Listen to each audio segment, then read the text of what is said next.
Right on. We are back with another State of the Network. Today is August 26th, 2022. Got some big news from a fudder, which is the usual bullshit, but also have a super cool new guest on. How do we want to? Do we want to use your Discord name or your real name? You're the secret You can use squirrel. my real name. Okay. We don't have to talk about my Discord name. I don't think it's relevant, but I'm Okay. open to it anyway. I know some people know me on here. So my name's Brian. I'm on the community team with the Helium Foundation. I've Yeah. been in this space for a while, helping people out, and um, yeah, I hope to see everybody around on the show and as well as at Helium House, so in New York. Yeah. No, I'm psyched. I'm psyched for all the whatever Helium House news we can squeeze out of you. Let's see. So we got a bunch of stuff to talk about, but Dave, let's kick it off with the numbers. What's going on with Helium Analytics? Okay, so the numbers this week, they've been pretty stable, which it's good again. So if we look at the reward summary, so the amount of HNT that is being produced and has been produced over the last week has been phenomenal. We had a period where it was down at sort of 40,000 and even 30,000 under 40,000 per day. You can see there yesterday it was 59,031 against a target of 50,000. So everybody's getting more rewards at the moment, or those people that are being rewarded. I'll qualify that. Those people that are being rewarded are getting like 20% more rewards at the moment, just due to the fact that more HNT is being minted. Nobody will be shouting that they're getting more than they expect. No, but, that's not how it works. that isn't how it works. If you move on to no, from here as well, sorry, we can see that there's around 541,000 hotspots were rewarded yesterday. Across the week, it's been reasonably stable, as I said. So between 540 and 550,000 hotspots have been rewarded. So that there is a load of stability there, which is nice to see. It's still not where I'd like to see it. I'd like to see more hotspots being rewarded, given that we keep getting notices on Twitter saying there's 930,000 hotspots in the ecosystem, but we're only rewarding 541,000 every day. Similar to that, if we look at the beaconing charts, there's around 290 to 300,000. So if you scroll down a little bit, you might have to refresh to get the needles up. But if you scroll down, keep going. There we go. So the non-zero witness hotspots there. Oh, the NZW, fancy. Yeah. Okay. So that's the number of non-zero witness beacons. So that is beacons that have actually been witnessed.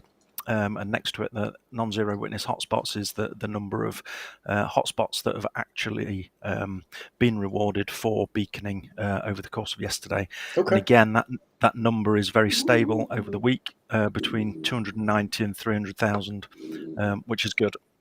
Okay.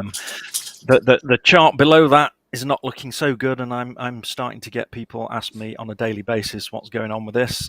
You can see that there are hotspots that are beaconing more than 30 times per day, that is. So the average is once every 3 days, and there are some there that obviously are hitting 30, 35. Even anything above 5 is very, very unusual. How do I can you just flip a switch, Dave, and make me one of the ones that beacons 35 times a day? Can we make that a lottery like the old consensus group was? Yeah, absolutely. Me first, though. Yeah, right. Cool. Obviously, there's only a low number of people getting that high number of beacons. So I can understand why there's not a huge effort to close it down. It is just a little bit frustrating to see that, certainly for the majority of the community that are getting one every 3 days, that some people are getting more than their fair share. Okay. And I think that's reflected when you look at the rewards distribution. We were looking at most hotspots earning below 1 HNT over the last few weeks while this issue has been prevalent.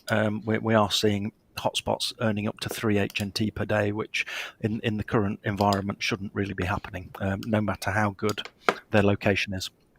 Okay. Dave, do you think this is related to the H3DEX targeting bug that's getting fixed right now in the blockchain channel?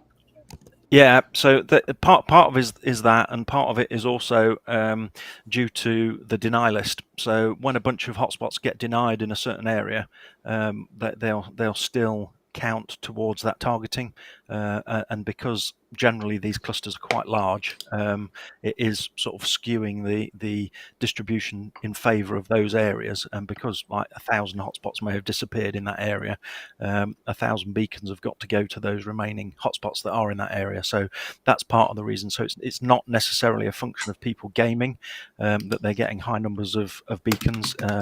It's a function of people in the area that may be gaming in conjunction with this H3DEX issue. Badass. You can see. Yeah, you see below that the vast majority of hotspots are getting 14 hotspots, 14 witnesses per day, which is nice to see. Cool. The people that are gaming are down the bottom end and have worked out that there's an ideal number of witnesses to get most rewards. So that there'll be some people exploiting that area, shall we say, but the vast majority are sticking at 14 witnesses per day, which gives us an idea of sort of redundancy and the fact that the network is working quite well at the moment. Okay. From that point of view. If we quickly look at witnessing, there's a similar story there. See, there's a witness summary here. Yep. Yeah. We've got 520,000 ish hotspots every day that are witnessing. Again, gives a good indication that there's 540,000 being rewarded, 520,000 are being rewarded for witnessing. So you can kind of see that the density of the network it is good in that respect, because we've got lots of witnesses, not so many beacons. Couple of other points. I think we covered the targeting issue. Said that it's stable, but things are a little bit short of where I'd like to see them still in terms of the number of hotspots that are beaconing per day. That's down to the issue with limitations on how many, or the POC rate, that hopefully will be fixed by whatever they do with the off-chain POC. And the last thing to note is that there'll be an update next Thursday for the monthly data. So we'll get sort of new details for the whole of August that show what's been happening over the month. Okay, and you've been working on this thing. This is looking pretty good. When we first looked at it, it was just daily data, and everything else was just saying Thune. Yeah, just like this coming Thune. Yeah. So I did the monthly stuff. I did it last month, but it also looks at monthly data from back in January, I think. Okay.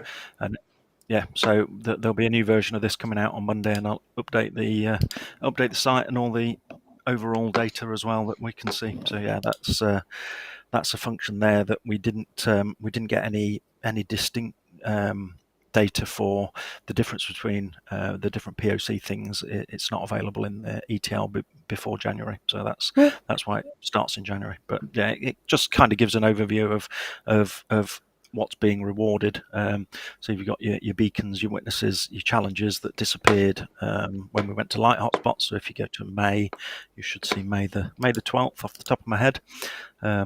Things not like you're paying attention or anything. Yeah, there they go. So May the 12th, there's no more challenges because it moved to validators. Well done. Sadly, what you can't see on here is the DC rewards. I need to do a different chart because the DC rewards are generally sort of in the single digits or low double digits. That doesn't appear on this scale. So okay. Need to do a little bit of work on that. I know Neil's asked me to do a little bit of work looking at how DC rewards are changing over time and where hot areas of DC usage are. What does Neil know? Yeah, so let's I don't know why he needs to know either. You know, let's get that guy in here. Oh, here he is. Hey. Let's get that scum sucker on board. Neil, what's going on, man? You missed out on what do you guys call it, a stag party, something like that? Yeah, it was a meet up to arrange a stag do, but it just you know what life's like. Sometimes organising those kind of things is crazy when you get to our age. Just trying to get everyone together. Yeah, but yeah. You get to your age. What are you, 12? Yeah. Nice fellas. Whippersnapper. Let's see. We got a couple people on the show today. Good to see everybody. 619, always good to see you. The first comment. Joe at Network Bits. Seth going on. What's up, dog? And then Eric. And I saw Russ asking the critical question: are we going to get loan forgiveness for the credit card debt we have from buying Helium hotspots? Very, very unlikely, Russ. But I'm sure you have some tax gig on that. Neil, what's going on, man? Good. Our first video is almost ready. Track pack, which is crazy for us, really. You know, actually showing some usage of the network and talking about people that are actually using it and what they're using it for is great, right? So to have a video out there, I think is fantastic. And the next one's just going to be twice as good. The next one's a hell of a bigger project, but this one's just crazy to go show what changes in business because they can do this kind of thing now. You know, they're interested in out of office use for vehicles as well as delivering of materials to site as well, so they can know the materials are on site. So before they were just using a whiteboard and literally wiping someone's name off and putting the name on, and you know things don't work like that these days. And no, welcome to before, 2022. it was just too expensive. So yeah, busy time for us. Very cool. Been so busy. Well, I thought this $1 billion network was getting zero use, but according to you, there's actually a business being built around it. Yeah, just exactly. I think. Yeah. Cool. Well, let's see, Brian. Let's do the Helium Foundation stuff, and then after we go through that, we can talk about this CoffeeZilla video that just came out because I'm sure I have a bunch of questions about it, and then a couple other things. But let's start off with. I think we did who you are and a little bit of what you do, but tell me a little bit more about kind of Helium Foundation and what you are doing with them, and then we'll talk about Helium House. Yeah, so I'm on the community team with the Helium Foundation. I think there's a lot of people that don't understand exactly what the Helium Foundation is or does. Like, we're not the, dictators of the Helium blockchain or the Helium system, right? We're kind of a lot more minor than that. Like, we're here to do the kinds of things that require a little bit of centralization in a decentralized system. Yep. Right. So we're here to fund grants. We're here to produce educational materials. We're here to support and promote people building the network, people using the network, general just things that benefit the Helium ecosystem in general.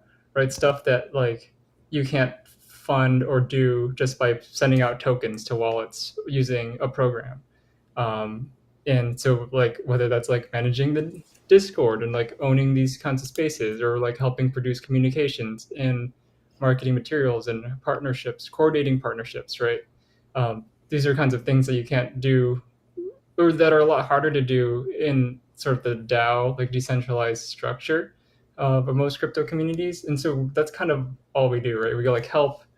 We're the ones that say, yeah, we'll take the notes during the meetings, during community call. We'll like run the voting site. We'll like help put together all these things for the community that like need someone to just go and take the lead on it. But we're not here to say, the Helium system, the Helium ship is going in this direction because we said so, right? Right. We're here to like facilitate the conversation, the discussion, and support it.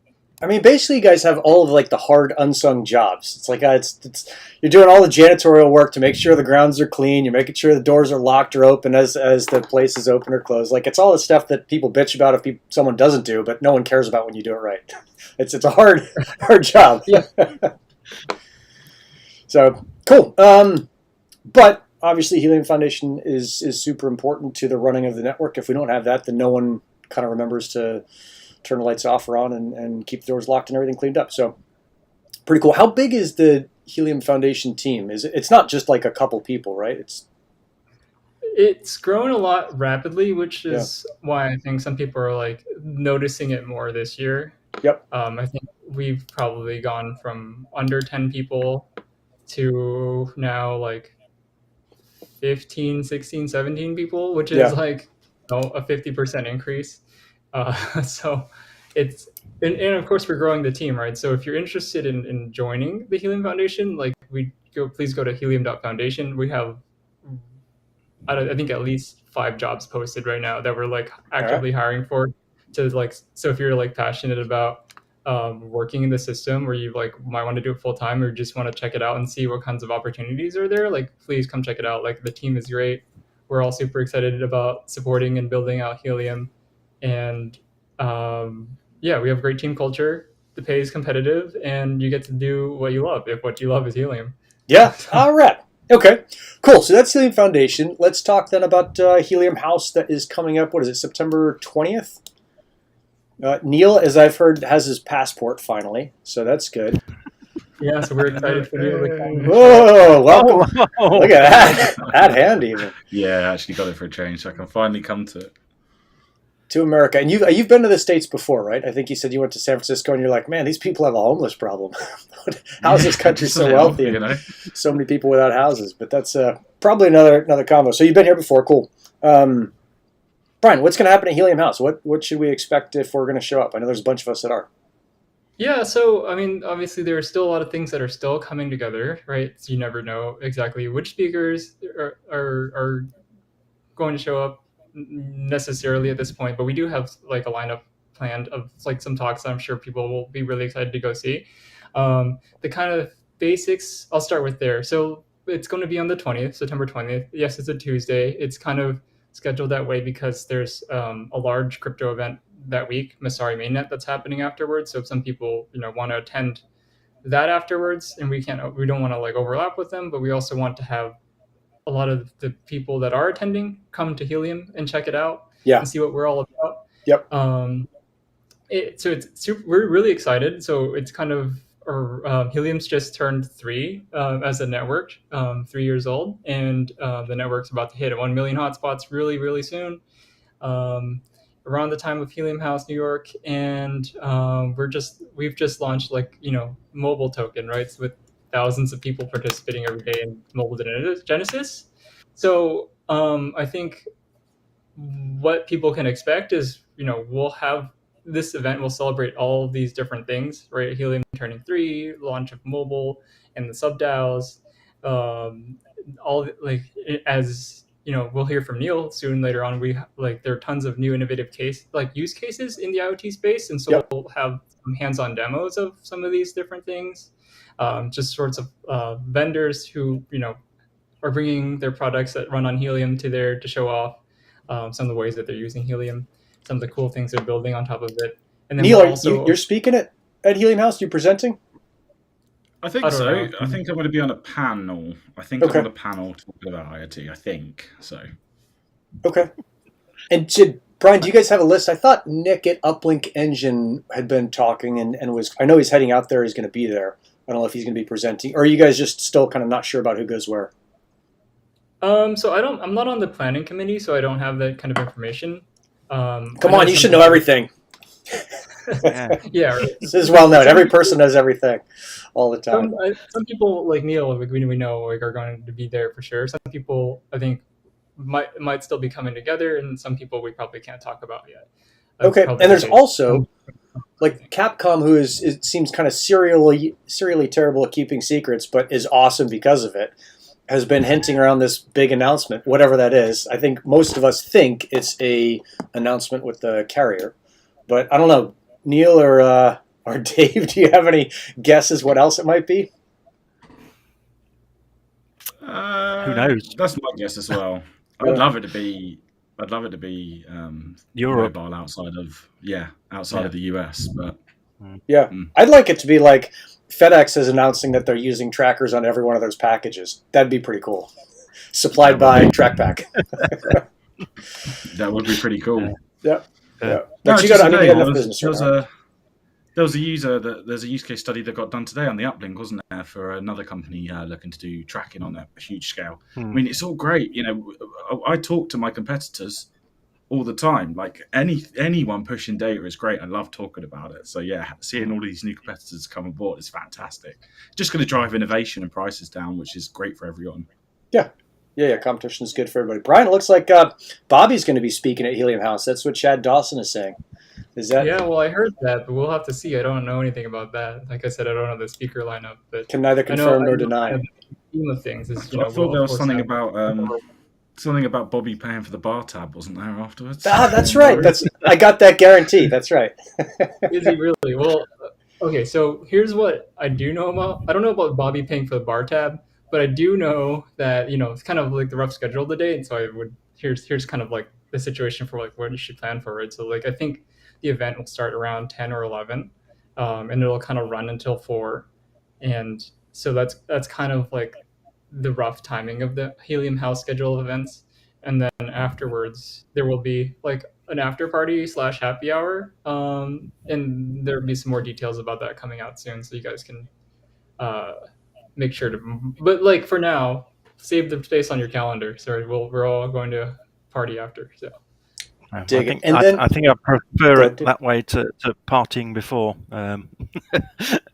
as we did in Austin. I think there were a few hungover people on the actual house day, which may have led to a lesser experience for them. That's impossible. There's also another event the next day with Lattice, LATTICE Networks, or Lattice Capital, and they're going to be doing what I think is a really cool thing with they call it TIPIN, Token Incentivized Physical Infrastructure Networks, what I call blockchain and meat space. And they've got a couple different projects there. One I think is going to be unveiling what they're doing. I just talked to them, super cool. But if you're in New York that day, you might as well stay the next day and go to the Lattice thing if you can get into it. So. Yeah, kind of cool stuff. Is there anything else you want to talk about for Helium House? Any of you guys? Any other points? No, I'm looking forward to seeing what different vendors turn up. I was quite excited by some of the things that we saw in Austin. Some really interesting projects. We know we talked about one of them last week. We'll move on quickly, but I'm just excited to see some of the other things that have developed over the last few months to see how this thing is going to be used, and that some people that are creating these sensational videos can, they can do that. Yeah, I shan't curse. Although you broke that within like 3 seconds today. yeah. It's it's an adult show. Christ's sake. It's not like we got 10-year-olds working about helium. Though maybe we do, and that would be awesome if we did. And I'd be a terrible influence if that's the case. Speaking of semi-terrible things, let's hit this thing that I see keep bubbling up, which is right now it's Syncrobit, but it's the kind of bigger question. I think it's Syncrobit. Yeah, Syncrobit. Is how do we, the community, and maybe it's a Helium Foundation thing that's the executor of this decision, deal with manufacturers who go AWOL. I think I've seen a lot of people say, hey, I've reached out to Syncrobit, haven't heard anything back. I know they had some personal kind of tragedy on that side, so a little bit of leeway there. But what's the general kind of consensus here? Like if a manufacturer decides, you know what, I don't want to do helium, how are we going to deal with that? What are the options? Should I take it? No, I'm excited to take that. I'll start with you, Neil, for sure. The one thing to remember is the foundation is not the Better Business Bureau, and the Manufacturing Oversight Committee, Compliance Committee, is not the Better Business Bureau. So you can't expect them to do too much, but at the same time, they're the ones that hold the key to the website, and what they've done is taken Syncrobit off whilst they talk to them, find out if they've gone somewhere. And I think that's the right move, but really, we need something formal laid out of how to deal with this, right? There's one thing to say, okay, there might be an issue with Syncrobit here. We need to do something. But what if this happens again? We need something formal in place to say, well, this is protocol. After X amount of days, maybe we suspend them and put a notice out that they're not replying to customers or something. But I just feel like, this network's grown so much in the last 2 years. Documents like that don't exist. Yeah. People haven't had time to think about those kind of ideas and how to deal with them. Yep. I think that's why it's really important we come together as a community and kind of put in what we expect to happen. I mentioned to some people, the MCC could, in theory, turn their key off. But the point here is that, that'll damage some customers that may get hotspots out. So that's not the best course of action. But through talking about that idea and, in general, and talking it with other people, they were along the same sort of lines. But after that conversation finished, none of them took the time to go and write the article, and talk about it and put it out for suggestion to come and talk on the community calls about it. So it's often a lot of complaints, but no one actually wants to do. And it just takes someone to lead that kind of charge. Yeah. Write what we think's best to handle it here. Yeah, and I'm going to say that is probably going to be, and maybe I'm wrong here, something that Helium Foundation is probably going to have to lead the charge on. Maybe there's someone else that comes in. I think we got really lucky early on with outside folks being super enthusiastic and contributing massively. And the shining example of that is Para One, who wrote Hit 15 and 17, put it out there, and that has shaped the network pretty much since. But Brian, I mean, am I wrong there? Like, what would you guys like to see?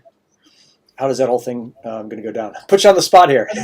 Well, like Foundation isn't opposed to putting out HIPs or like helping.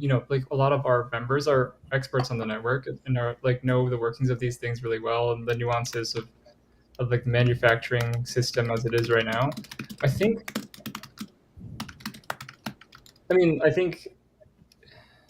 there are ways to solve this in a decentralized way. Like it might be something like maybe there's some kind of network reward that's issued to manufacturers, based for ongoing performance of their hotspots that can be like determined automatically through the blockchain or through oracles or whatever it is, right? And then maybe they get like a fraction of the rewards of hotspots or some of the HNT or IoT or whatever it is that's emitted through the system.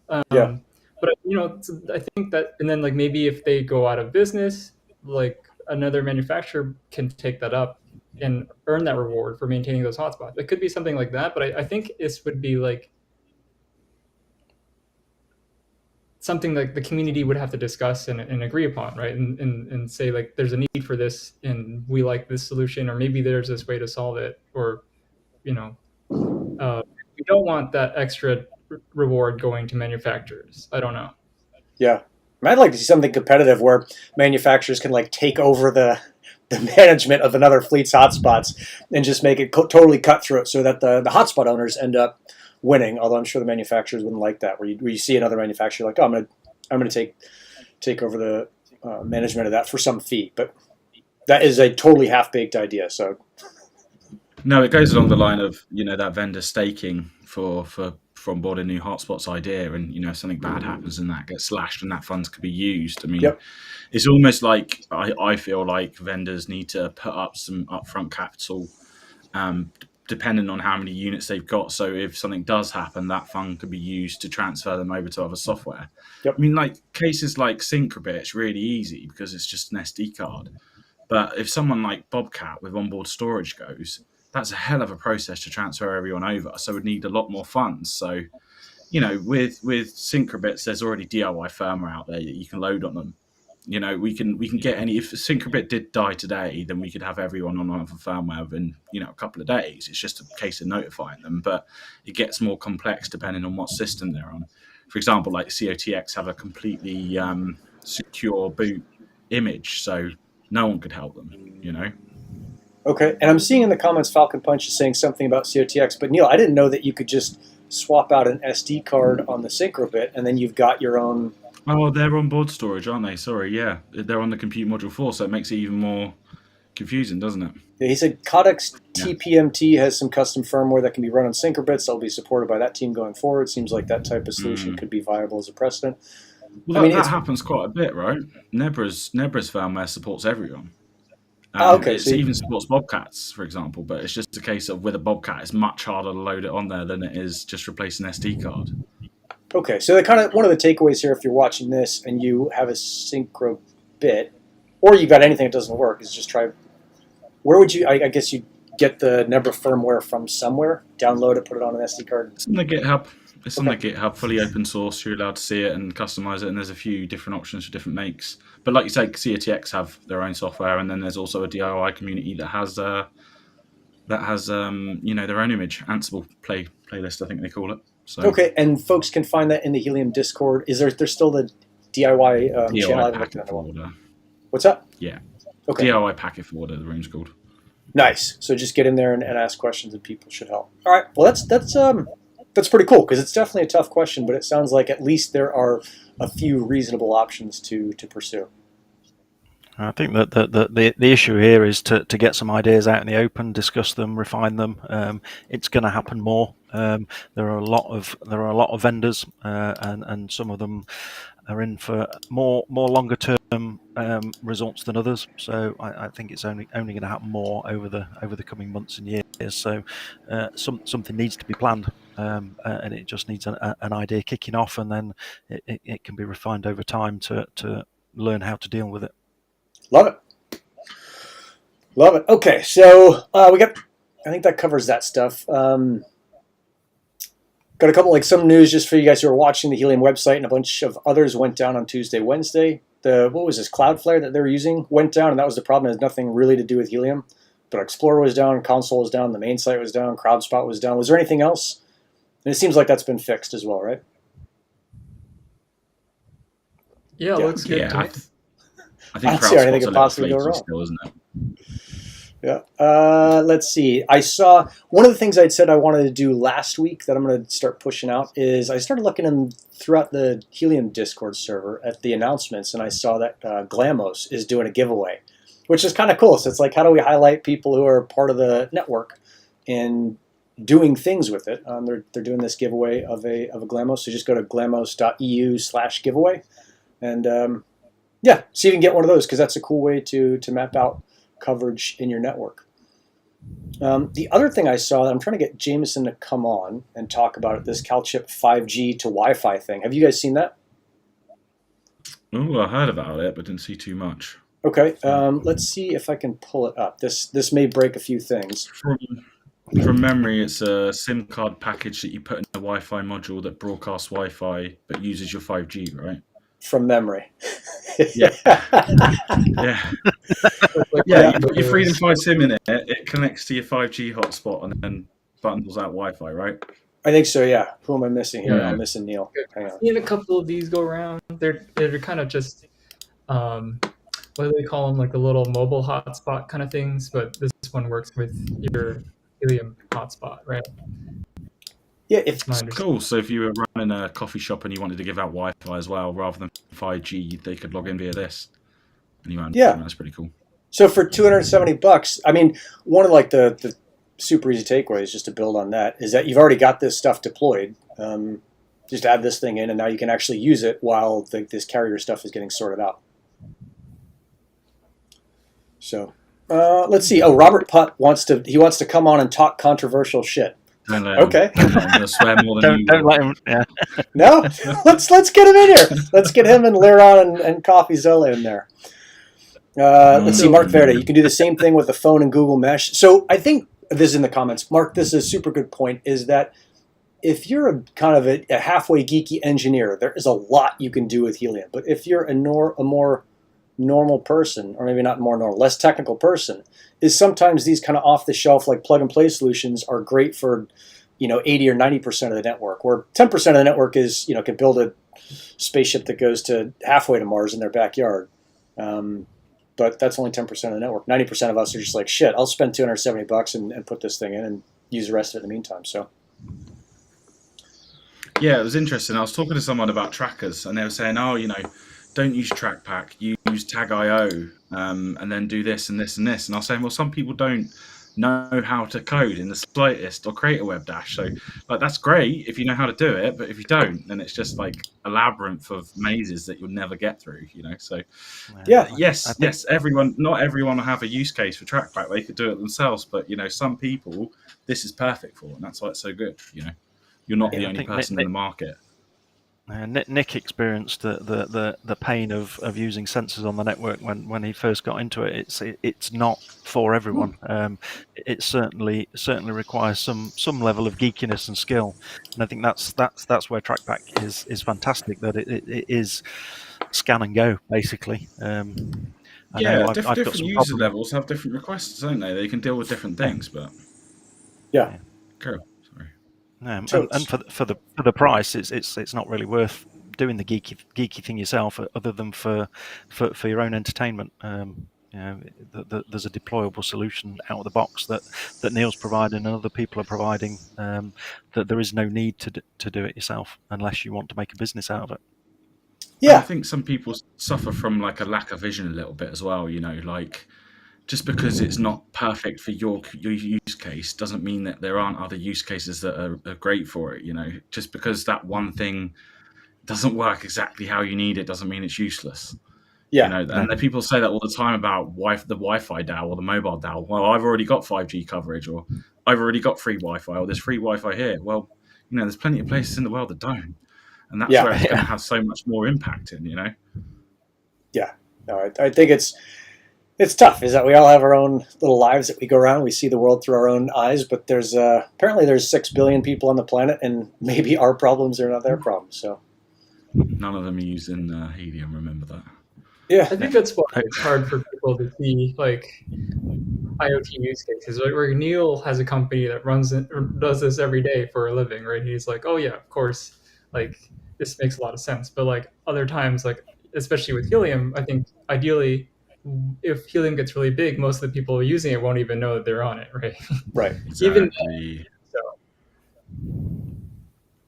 Yeah, that is the Exactly thing. Is that. that it's small now, and maybe this is a good time to talk about the CoffeeZilla video that just came out. I watched it yesterday, and 7 billion. Thank you, Keenan. And it was like, damn, that dude he's smart enough to figure most of it out, but he just didn't do enough research, and he definitely put a slant on it to make it look a lot worse than it is. And it was, I don't know, I can't say it's heartbreaking. Like, I get it on YouTube, is that I'll tell you flat out that videos that talk shit do way better than videos that say nice things. So if you're growing your channel, you are an idiot to be talking about nice things all the time and pointing out where everything is working. And if for growing your channel, like, you want to be talking about things that make you look smart and where disasters are happening, because people love disasters. So I mean, I don't hate him for making the video. I thought he was actually a lot more fair than a lot of other YouTubers. I think. Sure. Like, he actually like read the blog that Amir wrote, and he like looked up, like, he was actually looking at the ETL dashboards of like how much data is actually being passed through the network. Yep. I think a lot of it is just like, yes, it's only like a couple $1,000s now, but like, what is it supposed to be, right? Like, for a 3-year-old network with a technology that's still being adopted by the industry in on a large scale, right? And that we think will grow in the future. Like, it's hard to say, oh, we're below target or we're like above target or whatever it is. So I think some people, like Amir says, like some people have more patience for that, and some people want to see greater revenue yesterday. And who's right? It's really hard to tell. And so if you fall on one side or the other, then I don't really hold that against you. I think we are building something that hasn't existed before on this scale. Yeah. But so it is $1 billion network, and like, yes, this is also still growing. Are we growing too slow? Growing fast? It's hard to tell, right? Yeah. No, it's totally 100% agree. I don't think there's a really clear answer, and that's the other tough part. Is there's not this super clear answer where it's like, oh, clearly you're wrong on every one of these 9 points. It's like, oh no, this one is right. This one is kind of halfway right.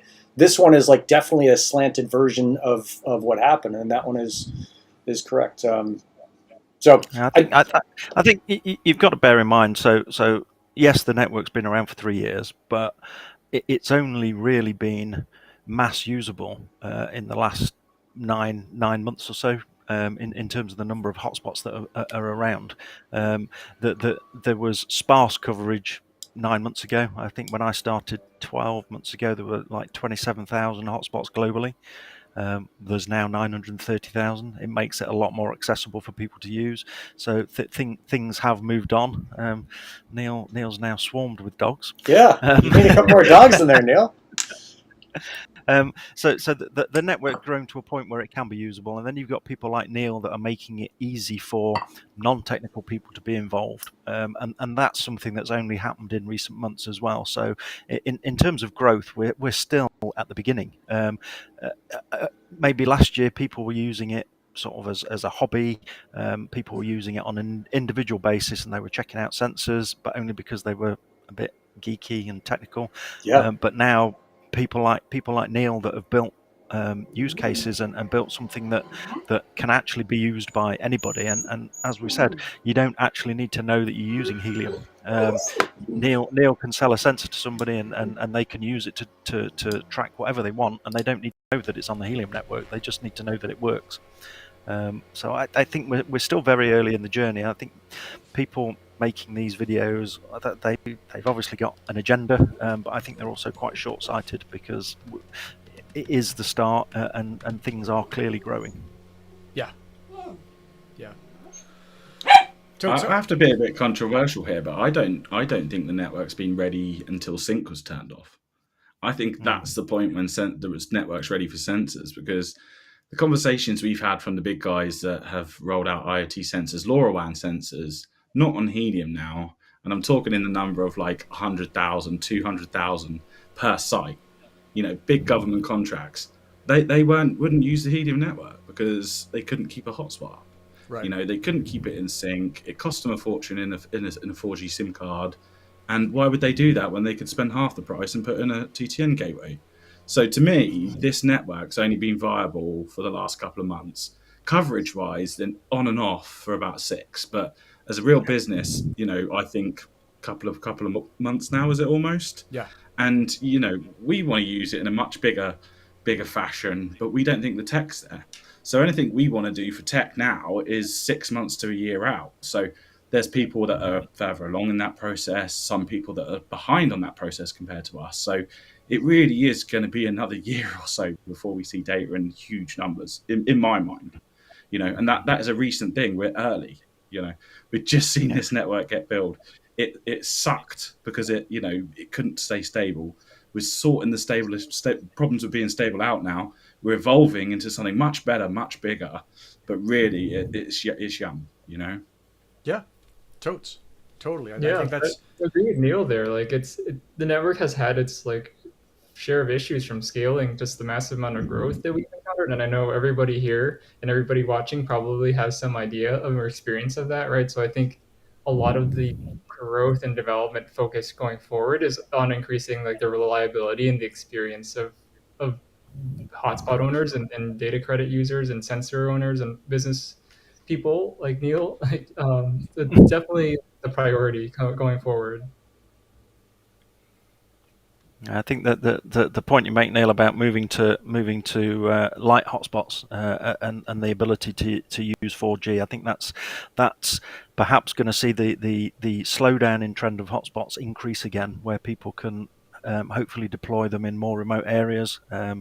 As we know, we've got a lot of issues with high density in metropolitan areas, but not so much out in the sticks. Not so much of a problem in the UK because I know personally one of my hotspots covers 4 major cities, and the UK is not very big. But when you look at America, it's a lot bigger open space. And if you want to track something across the country, you need to have more hotspots in rural areas. And I think with moving to light hotspots, that's going to become possible now. Yeah. And I hope people sort of make the change and either move away from densely populated areas or invest in more units that may or may not be on sale at the moment, and build out the network. Yeah.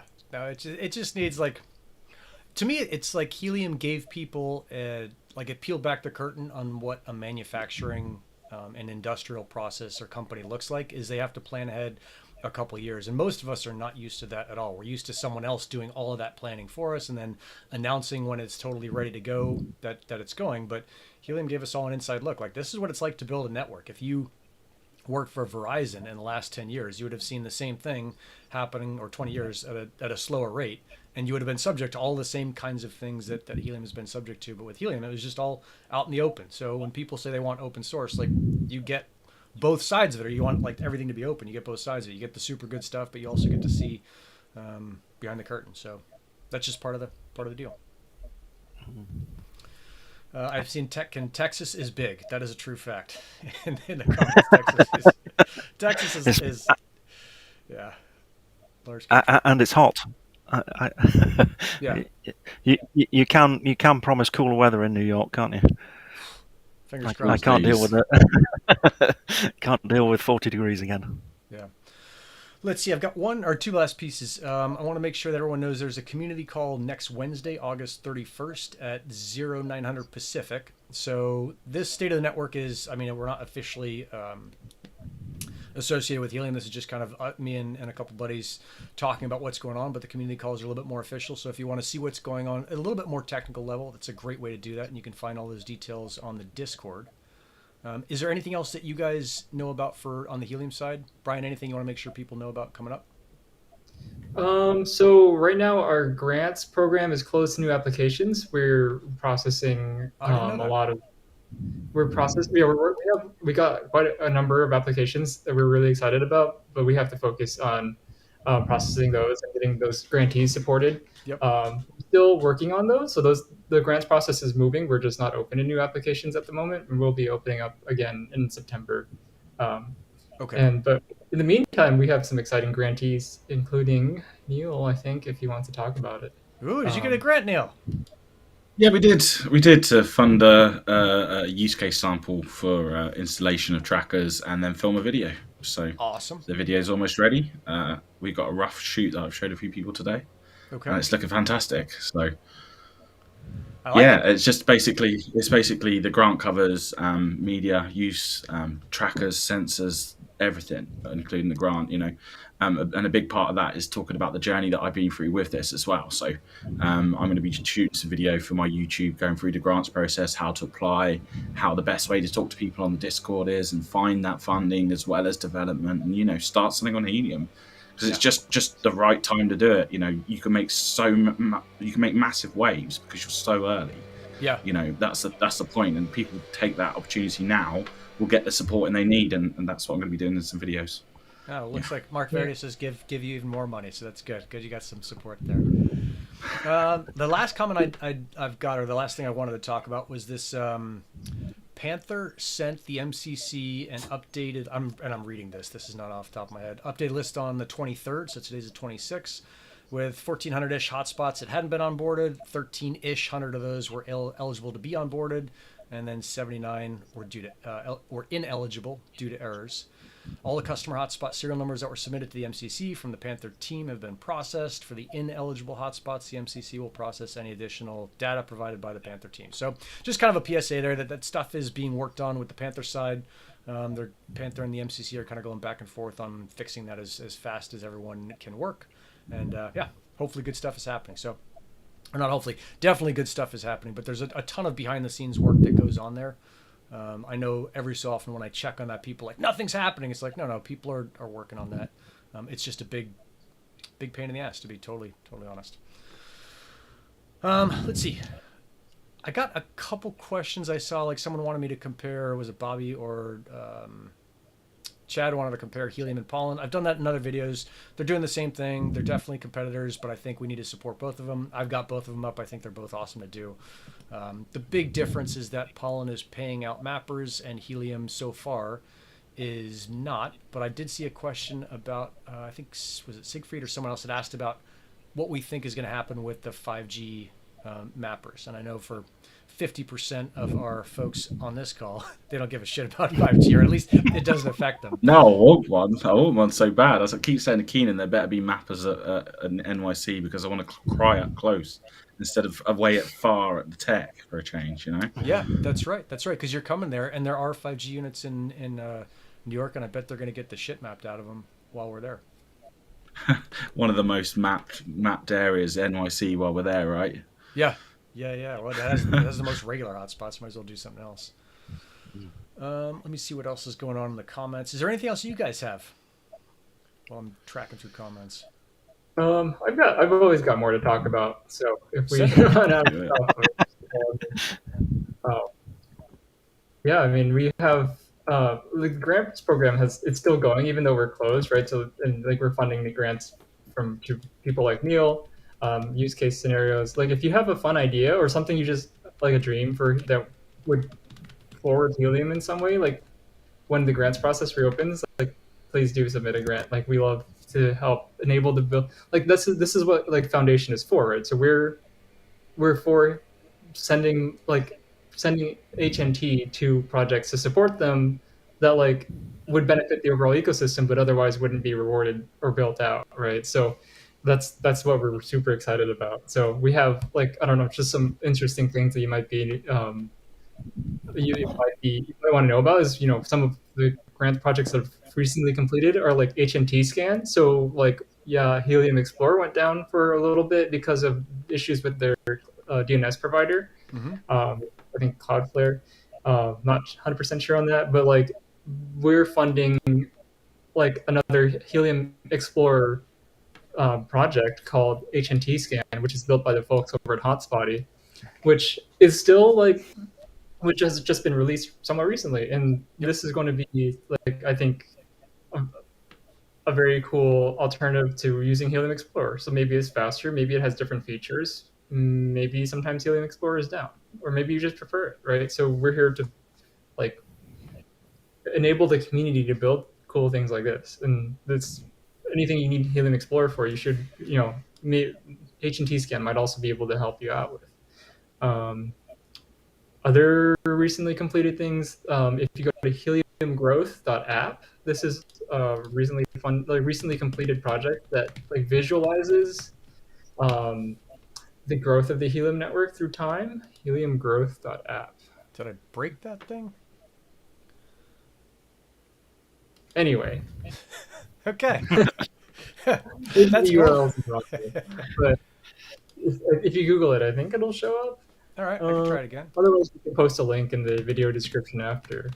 And then we also recently funded a grant on LoRa signal-based positioning. So we recently just funded this grant that uses that's going to build like open source.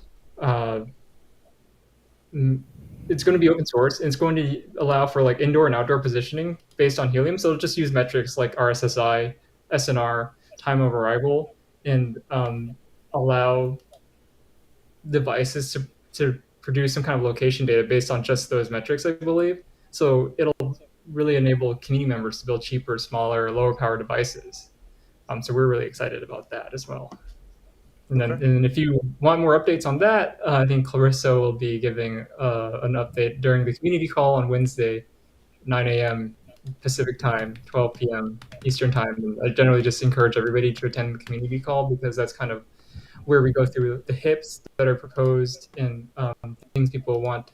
Like, the HIP authors themselves are going to be there and talking through the HIPs that they're presenting. Yeah. And it's a great way to hear from the author if you don't want to read through the HIP, as well as ask questions and get answers right in real time. And dig it. Yeah. I found, so Ryan Goldstein told me I needed the www. It's like, that was the problem. So here's the Helium Growth App. Geez, Paley, it's a little responsive. Maybe we're all crashing it right now. But, maybe. Cool. So it's out there. Yeah, check it out sometime. Yeah. Very cool stuff. Neil, I saw some questions about how much swag you're bringing and how people should approach you at Helium House. So, if everything goes well tonight, we'll be bringing 1,000 trackers, so everyone should be walking away with a tracker or two. Okay. As for merch, I think we're having some t-shirts there. I think so. Yeah, we'll be handing those out. And okay, cool. And there were plans for trackers at Helium House Austin, but there's some problem with them. And you guys have learned from that mistake? We still got some problems with them, and basically we should be able to resolve it tonight. And if everything goes all right tonight, then we'll be bringing about 1,000 trackers to hand out. Okay. Cool. All US though, no good to me. Yes, all US. So yep. They can't be changed regions. And that was, did we talk about, I think we talked about that on one of them, is that we're going to see some hardware coming out, or it's already out there, where you can, what is it, like it can change what it's listening for based on a GPS? Yep. Yeah, so we decided to make hardware as well. That's one big thing. We tried to work with other hardware manufacturers. They're just too slow, or they just ghost us, or their hardware's not great. So we decided to do it ourselves. And one of the things we're going to build in, because we're writing the firmware, is if it changes regions, if it looks at the GPS for that region and changes automatically, rejoins on the new region. Yeah. It's not the hardest thing in the world. It's just there's not many hardware providers out there doing that kind of thing, So sometimes when you forge in a path, you just have to do everything, Totally. So that's also an indication to me, Neil, that we're on the right track in kind of breaking new ground, is that there's a solution that we need that clearly, if you're doing a tracking application, you want to be able to track it globally, right? If it goes from the US to the UK or to Australia, you have to be able to track it. But so far with LoRa, that hasn't been a thing, because before Helium came along, it was the biggest one was either Sigfox or TTN. And as far as I know, on those, site. They would just set it up for like one site. They weren't set up to be a global network. Yeah, they're with existing Aura networks, it was asset management. With Helium, it could be so much more. It can be asset like location for whether or not it's been stolen and things like that. But it's generally only ever been on site or areas where they've installed gateways. So it's never been a real use case. There's never been a real need for it. You know, Yeah, I think I it want to was what. see things like airport luggage covered. Yeah. It's a huge problem. I mean, how ridiculous is that you can't? There isn't anything for it. I mean, I saw a BBC article the other day, and their best thing for it was AI tracking of bags. So they're going to track the bags with cameras. So I guess that can't go wrong, can it? no. So you could set up, Neil, for your trip to New York, though. You can set up a U.S. tracker and an EU tracker, chuck them both in your bag, Yeah. and get that. So it can Well, work for the you short-term the rotation. US one won't join very well, so it'll probably kill its battery before it gets to the States from trying to join so many times, I assume. But once I land, I can turn on a US tracker, basically. But you couldn't do it in your luggage, so you can find your luggage if they lose your luggage. I probably could, but I'd be worried that I'd kill the battery before I even land. Okay. I'm just trying to find an Oyster. I've got a couple extra, and those things. Yeah, just put a massive lithium battery in your luggage, Neil, and Yeah, I love that. see if it actually makes it at all. I saw Tim Laws just came on. Tim, we gotta have you on this thing sometime. And then people are asking me to ban someone. Nope, I don't see anyone being that big of a problem. But I'm seeing, Neil, a lot of requests for a TrackPack sticker. So Yeah, I'll have to do some apparently. so there's that. Ripping. I think that's most of it. Was there anything else in the comments that you guys saw, or anything else that was kind of new this week that we wanted to hit? I'm seeing Sigfrid is talking about I don't think so. a Europe-based company called Living Packets that developed a reusable, trackable e-commerce package box. Does anyone know if they're using Helium or thinking about it? I don't, Sigfrid, but I appreciate all your contributions. It's always good to see you here. And Jerome's asking, Neil, that was actually a good question too, is can you set up one of the little tabs to just make less frequent join requests, or is that a huge pain in the ass? You probably could, but again, they're just firmware loaded black boxes. They don't expect you to open them up and program them. You pretty much, it's quite you have to have a special tool for it anyway. With every bloody sensor in LoRa, they use a different connector to program it, and you have to have the right thing to do it. And, Yeah. Yeah. You know what that gets like. So.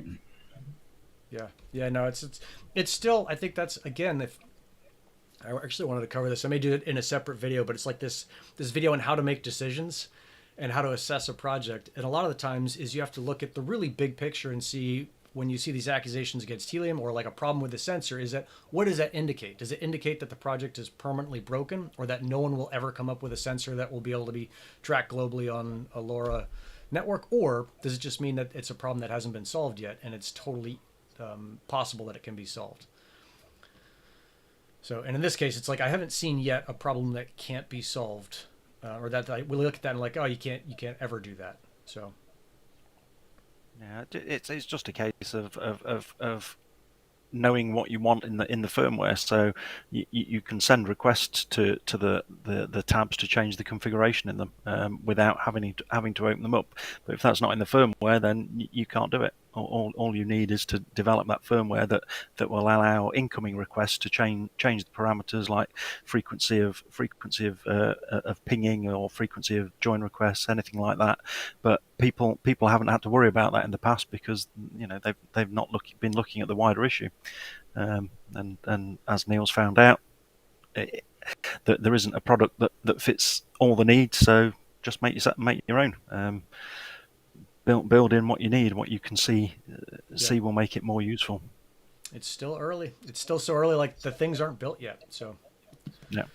Yeah, and a lot of it is like there are solutions to problems. I feel the biggest one at the moment there is solutions to most problems, but those solutions are very expensive, and it's purely because they're making 10 of them, not 100,000. So quantities here are playing a massive problem. So it might not be cost effective to do it via LoRa on some things, but that's why you have to kind of forge your own path and make your own proof of concept and do whatever you have to get through. And it's possible to do that. Like, a lot of people are realizing with those Vindelic, the IKEA sensors. Oh yeah. They're cheap. That's cheaper to hack that thing than actually go out and buy a sensor. So and that's because they do volume. Yeah. Yep. You know, IKEA does a hell of a lot of volume, so it makes it a lot better. So that's what I hope will come with the DIY community. You know, people will start popping up these new solutions to these problems that are a lot cheaper. Yeah, and one of the coolest things with, I think, the DIY community in general, and certainly with Helium, is that people will figure out, they'll solve a problem and they'll make it totally open so that anyone else can come right behind them, skip all of the hard parts, and be like, oh yeah, just buy this thing, this thing, this thing, put them together in this way, and it works. And it's not always that easy, but man, the openness of sharing information it's pretty inspiring. It's pretty cool to be a part of. So, But at the end of the day, nobody uses it. No one uses it. Remember that. No that's right. one. That's right. It's $1 billion network that nobody's using. Ripping. All right, Brian. I know you got all kinds of stuff to talk about. Is there anything else that you want to hit before we sign off here? Let's see. Super critical. Nothing super critical. Just encouraging everybody to, if you have time, put the community call on your calendar and show up. We love to see more participation. Like, we really want to hear people's voices and their thoughts, and try to facilitate that as much as possible as part of the Helium Foundation. That's like our biggest thing, or one of our biggest things. So, yeah. Ripping. I'll see if I can add some links to the description. But man, if you can't find the Helium Foundation without a link from me, then maybe you got bigger problems. Cool. Thanks a bunch, guys, for being on this week. We'll see you guys next week. Rock and roll. All right. Bye. See ya.